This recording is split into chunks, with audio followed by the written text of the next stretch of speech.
So everyone, welcome. Thanks for this opportunity and to tell you more about my work in WHO and specifically the Department of Sexual and Reproductive Health and Research, which includes the special program HRP. And I'll say a little bit more about that later. I've done this. I presented this.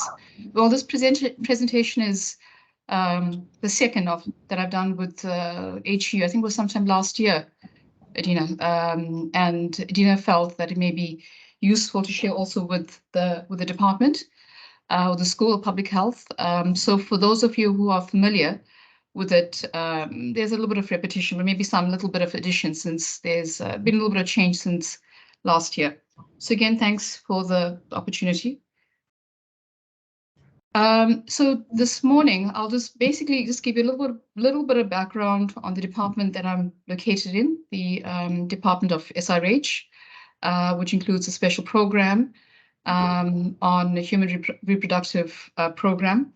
So the Department of SRH until last year was known as the Department of Reproductive Health and Research. So there's been an important milestone in that we've been able to add sexual to reproductive health, given the kind of the global kind of context and the pushback against sexual and reproductive health, but that's been an important milestone. The department is also part of the department is also includes the human reproduction program, which was established in 1972. So we're celebrating our 50th year this year. It was established following a WHO special resolution, which allows HRP, as referred to, which is similar to those of you familiar with TDR, is it has a mandate to conduct research capacity strengthening on SRH across the globe. So it's one of the few departments in WHO with that kind of twin mandate. And HRP is also it's a co-sponsorship that includes other UN agencies like UNDP, UNFPA, UNICEF, World Bank, and also the International Planned Parenthood Federation, which is a civil society and also includes UNAIDS. So SRH and HRP provide leadership on all matters related to sexual and reproductive health across all technical areas, and I'll come back to those a little later. So these include, one is shaping the global research agenda on relevant research, and this also includes taking into account the wider kind of political context in which SRH's services are delivered. SRH is extremely, obviously we know it's political, so unless there's laws and policies that enable access to services do not get delivered. And WHO and SRH's key role is around setting norms and standards. So that's a big area of focus for our department.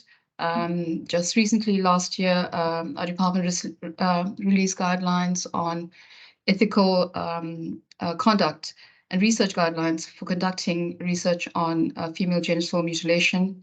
They also updated the guidelines on prevention of unsafe abortion last year, which also took a bigger rights perspective and incorporated that within the guidelines, which has also been important milestones. And underpinning all our work is gender ethics and rights, and supporting research capacity strengthening. Our department is led by Professor Pascal Alotti, who joined last year. Pascal is previously was with the United Nations University in KL and is a leading activist in work around gender and health and rights. And I'm just also sharing with you just very quickly how our department is organized. It's organized according to technical units. So we have about 75 technical staff, which probably makes it one of the largest departments in WHO in headquarters. So our work is organized around technical areas, which include traditional areas of SRH, so family planning and contraception, which is led by James Chiari, maternal and perinatal health, which is led by Femi Oladipo, prevention of unsafe abortion by Bella Ganatra, And also we have an area of work on research, leadership, and capacity strengthening, which aligns with HRP. And I'm located in the unit on SRH integration in health systems, which is led by Lalese. Okay. So that just gives you a very rapid overview of our department. In the slides, I also include links to the department. So when I share it, you'll be able to just, if you're interested, to just delve more into what our department does and the areas of work. So the portfolio of work that I lead on is on SRH integration within health systems, particularly with a focus on universal health coverage through a primary healthcare approach. And this area of work is of course important because one is WHO has the mandate to lead on universal health coverage as the lead UN agency. SRHR is also one of the important SDGs under health, but also important under gender equality. And much of the work on sexual and reproductive health is led by our UN partner agency, UNFPA. But in terms of engagement and ensuring that SRHR is integrated within a universal health coverage, that has to be the work that WHO leads on. So this has been recognized that WHO has to take the lead on this work in terms of supporting. One is development of guidance and tools. Two is building the research base. Thirdly, which is again speaking to WHO's role, is supporting and providing technical support at country and regional level. And importantly, I think kind of which brings all the other elements together is the political role, and the convening role is around building political momentum and political action for universal access to SRHR. And this area has kind of been gaining more momentum post-COVID, where we've seen huge setbacks, in terms of general health systems dysfunctionality, which has always been there, but I think came to the fore obviously during COVID. But for sexual and reproductive health, there were important repercussions in terms of access to services, lockdowns, and what that meant for even gender equality and women's and girls' access to family planning and contraception. If there's any questions at any time, just feel free to ask or to put your hands up, because I can't see. So interrupt at any time. Any clarification is needed. So I'll just speak to each of these areas of focus. The first one deals with our work on development of normative guidelines and tools that align our work and strengthen SRHR within universal health coverage. And these are, so over the past 4 years, WHO has one important area of work for WHO as a whole, not necessarily just for our department, has been to put together a compendium of health service interventions, which we call the WHO UHC compendium. And this basically gathers all guidance across WHO in all areas, not just SRH, but including NCDs, maternal health, mental health, HIV, infectious, non-infectious diseases, TB as well, into a one-stop shop of interventions, which can be supported and that have WHO guidelines behind it. And this has been important because when countries are updating their guidelines, we don't necessarily have a one-stop shop for the guidelines. And this provides kind of easy access. So the compendium is meant to be a living repository, which will get updated as guidelines become available. So for instance, our department is, one of the areas of work is on infertility, and the guidelines are still under development. So under the UHC compendium, we have a placeholder for infertility, and once the guidelines are available, those will get posted in the compendium. So we spent the past 3 years updating SRH interventions in the compendium. And this work was led by Funmi Akeju, who is a doctor from Nigeria, but based in Boston. And she's been working and was working remotely over, even during COVID, to update the guidelines in the compendium.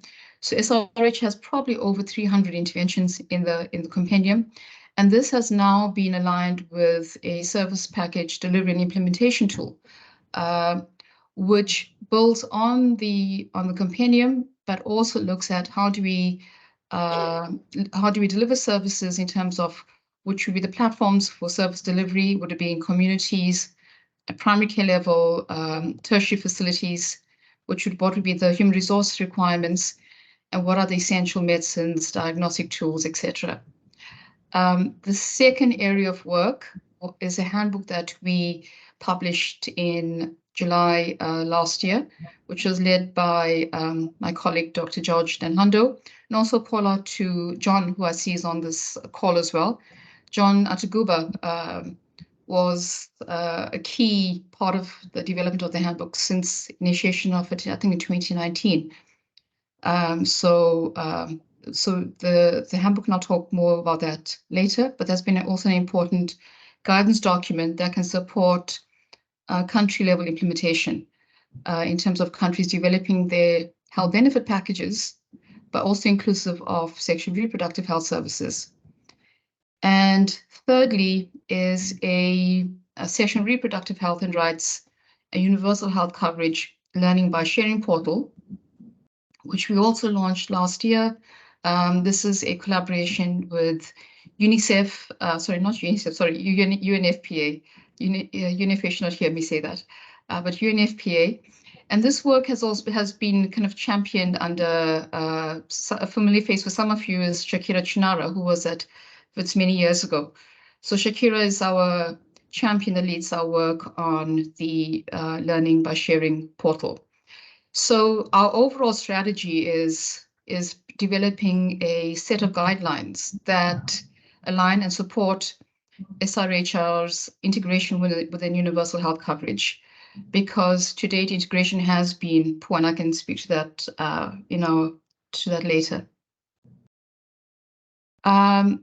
So when we talk about comprehensive SRH services, and much of our work right now is very much focused on how do we ensure that SRH services are comprehensively included within health benefit packages.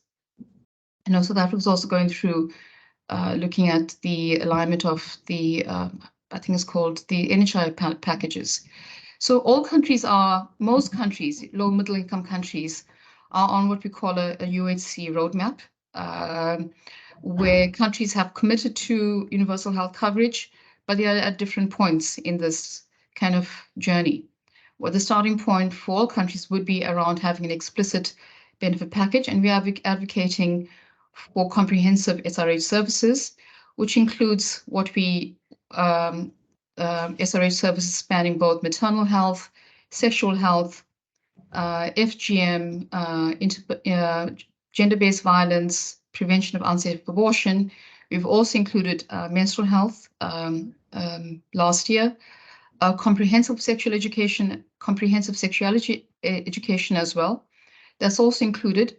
That is an important one because that typically does not fall under ministries of health, but under education. And that tends to be kind of difficult to coordinate, but important that it's at least included. And reproductive cancers and STIs and HIV as well. So as part of our advocacy work is to advocate for comprehensive inclusion of these services.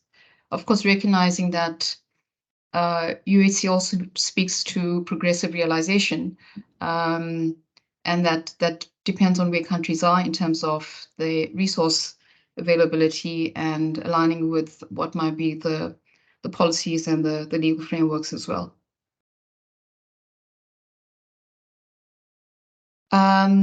So the second area, which I also mentioned before, was the handbook that we launched last year. And this was specifically, again, it was a request from our from our governing body that this guidance is essential, and it has to be aligned with WHO's other guidance on universal health coverage. So, and this is again just making the case why sexual and reproductive health and rights has to be part of universal health coverage. So one of our slogans is "No UHC without SRHR."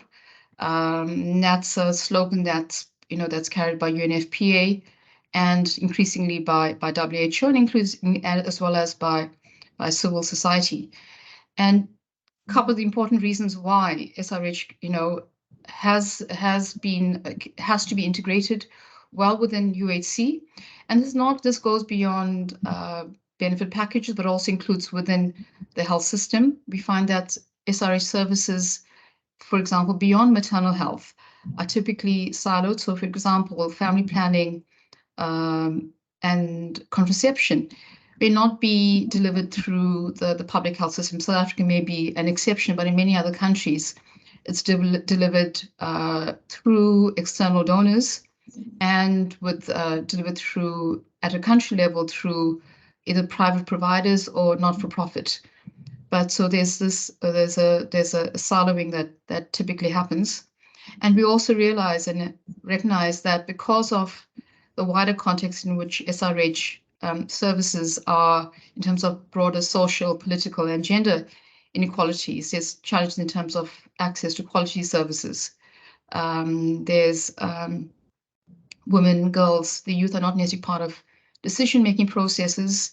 And as we well know as well, is that health systems are not necessarily gender neutral, that healthcare providers themselves can be gatekeepers to services, particularly services around contraception, abortion, and especially when those relate to access for adolescents or marginalized groups like sex workers. So the guidance that we developed last year, and that has now been translated, so the guidance was published in July last year. We have been working to translate that into all UN languages so that it can be disseminated and implemented across WHO regions. The WHO has 6 regions. There's Afro, which is Sub-Saharan Africa. There's the Eastern Mediterranean region, which includes North Africa and the Near East, Southeast Asia, WIPRO, which is the Western Pacific, and what am I missing? PAHO, which is the Pan-American. So for dissemination across all regions, we have to translate the guidance, and that's not a straightforward process. But glad to say that we now have the guidance translated into to French, Portuguese, Spanish, and Russian. I don't think I'm missing anything for now. So once we have the guidance translated, we're working with our regional counterparts on dissemination and capacity building workshops. The other area which I also mentioned was a learning by sharing portal. That is a collaboration between WHO and UNFPA. There's been increasing recognition that a lot is happening on the ground at country level on how we integrate SRH within universal health coverage policies, processes, strategies, but much of that evidence is not shared. And we need evidence that has not necessarily been published through peer review publications, but that actually captures process. So WHO and UNFPA came together probably 3 years ago to bring together this evidence. And it's an important milestone for our work because UNFPA is the key implementing agency for sexual and reproductive health. And how do we bring together WHO's guidance in that and also given that WHO works with ministries of health. So the Learning by Sharing Portal Bond provides an opportunity for us to kind of pull together our resources, but also kind of leverage each other's strengths, and particularly UNFPA's presence at country level in terms of implementation. So I'm just listing some of the people we work with. The person behind this work is, as I mentioned, is Shakira Chinara, and also just to kind of a heads up, he may not be on this call, or is an excellent communications agency that we work with that's based in Joburg, 756, that's led by Botha Swartz. So just to say that there's always opportunity, a great opportunity to kind of work with also some of our South African colleagues on this. And so very quickly is that the portal is a repository of qualitative case studies. They are 1,000 words, plain English, that talk about how countries are integrating SRH within universal health coverage. This is not necessarily trying to capture what ministries of health are doing. Stories are coming principally from civil society, but we're also using the portal as kind of, which will be the one-stop shop for SRH. We're going to be adding the R to the portal. As you can see on the slide, it's missing, but also including our normative tools and guidance that will also enable countries to be able to draw on some of the implementation stories, but also to be able to learn from others. So how are we developing the content for the portal? There's multiple approaches that we've used. One is we put out a call for stories last May, which was and stories that could be in any that focus on any of areas of SRH, and also that take a health systems perspective. So it could be interventions that strengthen the role of health workers to provide improved quality of care, digital health, or any other, or donor alignment that looks at health financing. And that was what we put out a call to. We also source content for the portal through WHO, our partner agencies like UNFPA, and other platforms like the International Best Practices, which looks at best practices for family planning, and also through peer-reviewed literature. So in 2020, we supported a special issue in the Journal of Sexual and Reproductive Health and Matters on SRHR and UHC, and many of the publications or in the special issue also covered country level implementation. And we approached the authors and invited them to provide content for the stories. We will be putting out a second call for stories in the next couple of weeks. So happy to share that with you as well. The stories that we have on the portal, because they come from different contexts, all stories are published in English, but we also translate the stories to what might be the national languages, just to ensure that they have, and it allows for dissemination at the country or the regional level. So this includes, we have stories now that are published also in French, Spanish, and Russian. So this gives you a quick overview of the portal and the implementation stories that we have right now. So you can see there's quite a diverse areas that are covered. We have stories from probably all, I think, yes, we have from all WHO regions, including Euro, Kazakhstan, that we don't see right on here. We've only covered 6 here, but so their stories that look at the role of community health workers, focus areas on adolescent health, which we know has been adolescent health and access to SRH services, which has been a challenge across all regions, but especially in sub-Saharan Africa. Also looking at how do engagements with civil society for improved access to a safe abortion from Nepal, and aligning government and sexual and reproductive health financing a priority setting in Malawi.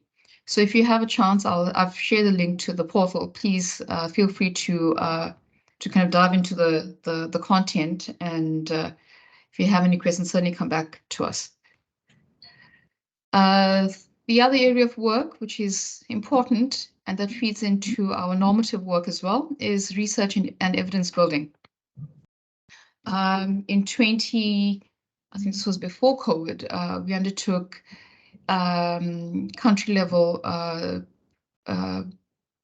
situation analysis on SRHR integration within universal health coverage. And we looked at 3 countries, Ghana, Malaysia, and Morocco. And obviously these are very, very different contexts. And kind of overall messages from the briefs. One is that typically maternal health is well included within health countries within health benefit packages. Other services like unsafe abortion, services that require outreach for specific groups like adolescents are less well covered. Gender-based violence, not necessarily well included within health benefit packages. But also importantly, and what we're seeing is that even though maternal health is well included, and in every national strategy on whether it's on reproductive health or even universal health coverage, maternal health will be included, but there are quality of care issues that remain. So universal health coverage, it needs to move beyond one is inclusion of benefit packages, but how do we improve access to quality services? And these are some of the key messages from the briefs. And our final area of work is building momentum and political action. So obviously WHO does not do this on its own, but it has to leverage collaboration with other partner agencies like UNFPA, UN Women, and importantly also civil society. And this is where HRP's mandate to be able to work more closely with civil society becomes important in that we can engage much more closely with civil society and SRHR organizations globally and regionally, which WHO may not necessarily be able to. And also to build political action. The UN high-level meeting on universal health coverage in July this year is another important entry point. Again, one is ensuring that SRHR remains within the declaration in 2023 this year. And this just gives you some examples on how we are positioning SRHR as key to advancing progress on UHC at the global, regional, and country levels. And this is through both WHO's role and also through HRP's role in terms of also working with civil society. Earlier this year, in January this year, we worked with Countdown 2030. If you can go down to the slide. Okay. We worked with Countdown 2030 Europe, which is a partnership of European-based NGOs, which advocate for SRHR to their countries, to their donors, for ensuring that SRHR remains on global and regional agendas. So Countdown 2030 approached us to do a capacity building workshop. One is UHC is not necessarily well understood by our colleagues and our counterparts working on SRHR. I sometimes think that universal health coverage is not even well understood by those working on UHC itself. But this was an opportunity for us to also build or strengthen the capacity of NGOs to understand what are the key concepts and key principles of UHC, and just kind of build some of the UHC language into their own advocacy efforts. So this was earlier this year, and this is also important because Countdown 2030 will also be one of the lead civil society institutions that will be advocating for SRHR within the political declaration on UHC in July later this year. We also worked with other members of civil society. So another example is some of you may be familiar with the civil society organization Women Deliver. Women Deliver picked up the handbook that we developed last year, and they repackaged it, adapted it, simplified some of the messages from the handbook to allow for advocacy at national and global level, which was quite interesting because the handbook is, essentially so broadly tailored for all key stakeholders who work on sexual reproductive health, whether it's national ministries, civil societies, researchers, and other UN agencies, which means that our messaging is fairly broad and non-specific. But what civil society, and specifically this example from Women Deliver, has shown is that how the messaging can be tailored for their own constituents. Also, how we worked with last year on Universal Health Coverage Day, which is in December 2020. UNFPA for Central Asia. This gives you an example. We have a story on the portal that looks at Kazakhstan and how UNFPA, Kazakhstan Country Office, work to improve access for adolescents to SRH services. So the policy, essentially the problem was services were available, but there were restrictive laws in place. Adolescents needed their parents' consent to access services. So UNFPA worked and together with other civil society to change the restrictive laws and policies. And this story was carried on the portal. It's been translated to Russian as well. And we were approached last year by UNFPA as well as the Ministry of Health in, I'm just going back, the Ministry of Health in Kazakhstan, they had a regional or a national conference on children and adolescent health. And there was an opportunity to also bring in other sub-regional partners from WHO and Central Asia, and to kind of put the spotlight on adolescent health. So these are the opportunities where we can use the platforms that we have for broader advocacy. And the final example that I have is work on how we are taking forward the handbook on SRHR and UHC. As I mentioned, we've translated the handbook. One of the most concrete steps right now is working with our colleagues in Afro under an initiative, the Together for SRH in East and Southern Africa. This is funded by CEDA, Swedish CEDA, but working quite closely with other UN agencies, UNAIDS, UNFPA, UNICEF, and WHO. UNFPA is the lead for this initiative. But what we're working on is how do we implement the guidance from the handbook and ensure that countries are integrating SRH within their universal health coverage benefit packages as a starting point. I think that might be my last slide, Adina. Yep, okay, so there's some additional slides there, but I'll stop there and then hand over to you. Thanks, Velosh. Sorry if I went too fast. No, you didn't. In fact, it's 10 to 1 because we started later, so it's absolutely fine. The timing is perfect. So thanks again. As always, it's so great to hear your voice and to know what you're doing there at WHO. You're always interested in what you're doing and want to share that with you. So we'd like you to share all your research even going forward. Whatever happens from now on, please let us know because there are individuals interested in this area. So keep us informed. Any questions from the podium? Any points of clarification? Here we go. Sorry. I'm interested to know whether you do anything specifically around reproductive rights of people with disabilities. I volunteer at a centre for children with profound intellectual disability, and in Cape Town, every resident with capacity to menstruate is put on depot from the day they get their first period until menopause, and which strikes me as rather detrimental to bone development and stuff. So I'm wondering what work your unit might have done specifically around reproductive rights of people with disabilities.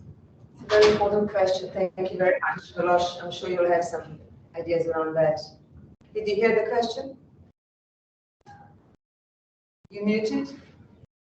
Second, there we go. Sorry, I'm muted. Okay, I think I got the gist of it. I think it was around disability and access. didn't get the last bit, but around rights. So, I mean, one of all our guidance. Can you hear me? The example, yeah, you got it right. The example was also particularly doing with women with disabilities when they start menstruating. That's a big issue. Okay. So I think our guidance is very much based around taking a rights perspective, but also gender equality, and that's key to our work. I mean, I think we've included menstrual health right now in the UHC compendium, and that I think probably important to say the guidance on menstrual health is still developing. So although it's been recognized, I mean, menstrual health is one area, menopause is another area. I think in every platform that we engage in right now, there's always a hand up around including menopause.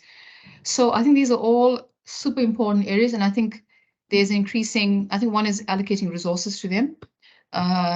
Two is adapting some of the guidance. So we work very closely in WHO with a unit that's been established, and that sits, I think, directly under the Director General's office, Gender Equality, Equity and Rights, and to align some of their work with ours. So the Gender Equity and Rights department in WHO or unit has focal points in each of the regions, including in Afro. So one is working with them quite closely is how do we adapt the guidance specifically to address some of these areas. But I think importantly as well is working with civil society, and where civil society can pick up guidance and adapt it, and also to be able to advocate for improved access. So one is how do we, for us is important in being able to kind of also build the evidence base around some of the challenges, but how do we also address some of those gaps in terms of access? So, did it answer your question?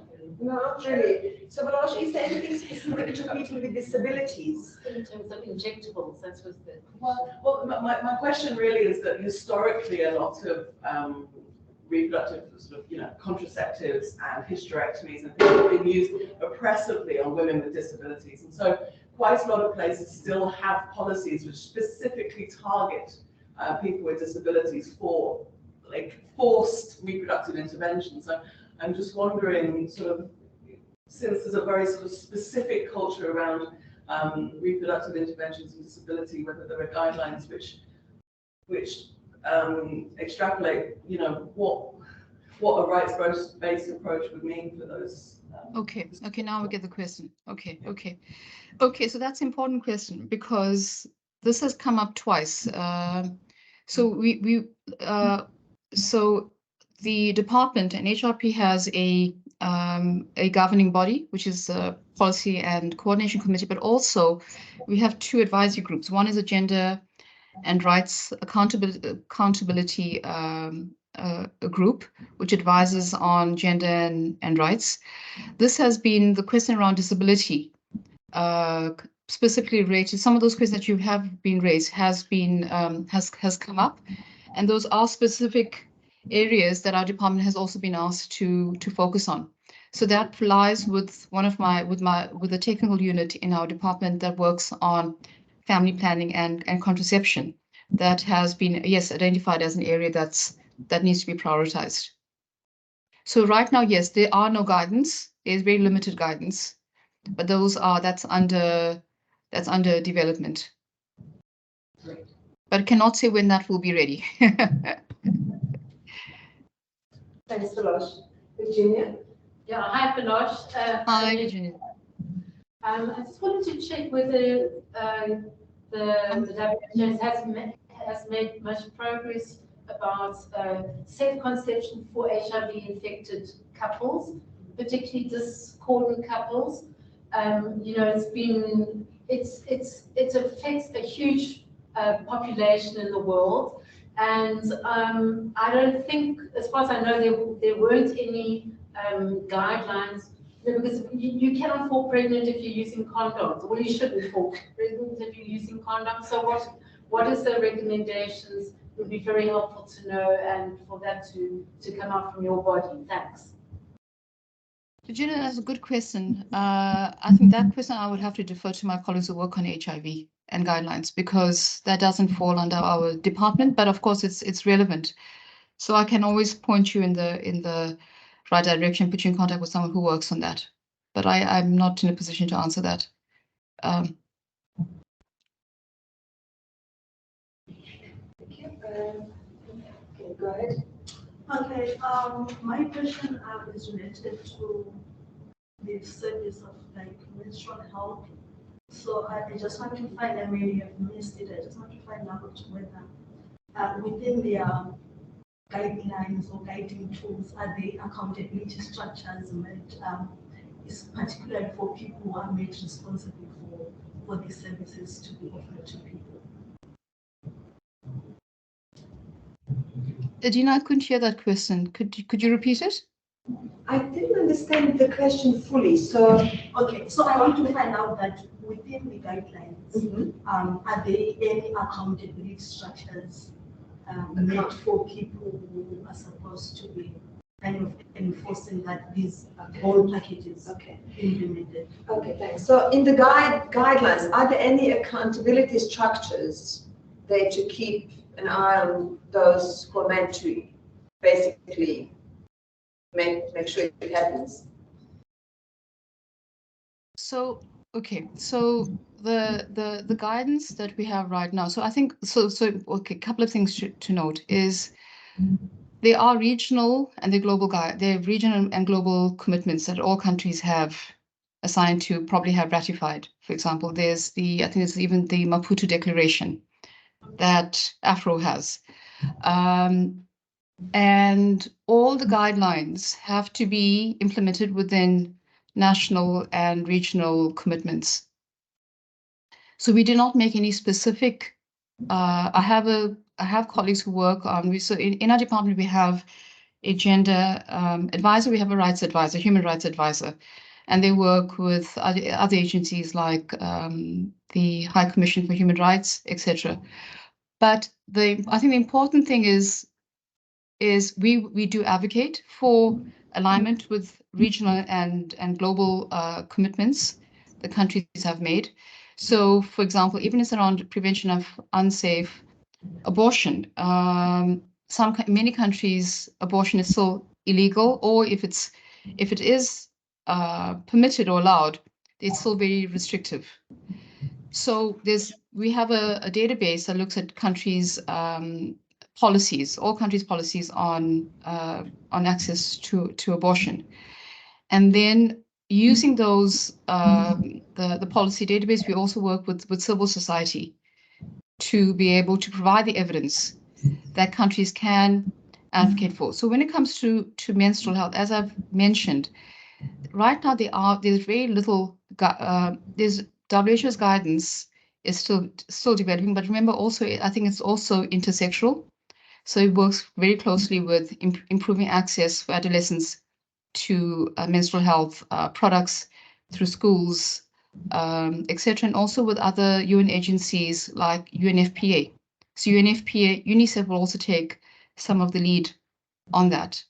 But the guidance on access to menstrual health, right now, some of it will also, I think, so the role for some of the UN agencies and for civil society is to identify hooks where you can advocate, why menstrual health is access to service, access to menstrual products are important. And so they're advocating for one is around gender equality, education, and so across different, if you like, different SDGs. But it's one is building the arguments around those.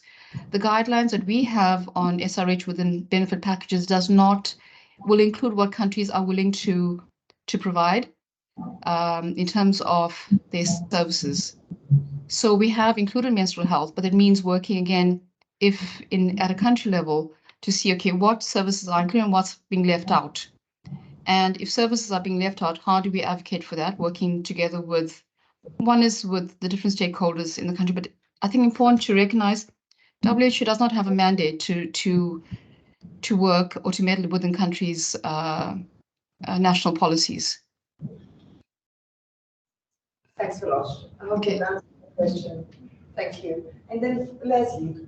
Hi, Veloshnee. Nice to see you again.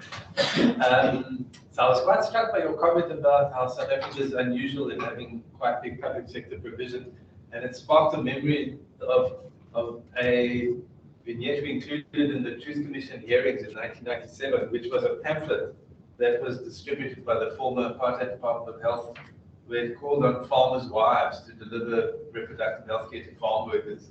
You know, what the farm workers' wife would do for farm workers. So I wonder, like, bizarrely, ironically, we have a reproductive health service in the public sector that's actually built on inequality. But my question was actually two things, actually. The current special rapporteur on the right to health is a South African reproductive health rights advocate. I wonder if your division has, what's the relationship with the special rapporteurs in the UN system? And the other thing is the division of nutrition, for some reason, in the department of the WHO has a whole toolkit on how to manage conflict of interest in health policy. And I'm not really, it's not very clear to me that there would be an equivalent corporate determinants and influence on reproductive health, but maybe there is, the pharmaceutical industry. I just wonder if there's any thinking in your division around how to manage conflict of interest and guidance from the World Health Organization to countries about how to keep kind of a firewall when it comes to policy on sexual and reproductive health rights. Thanks, Liz. Yeah, so I think Leslie had a couple of questions. So let me see if I can remember them all. And if I miss any, Leslie, just remind me.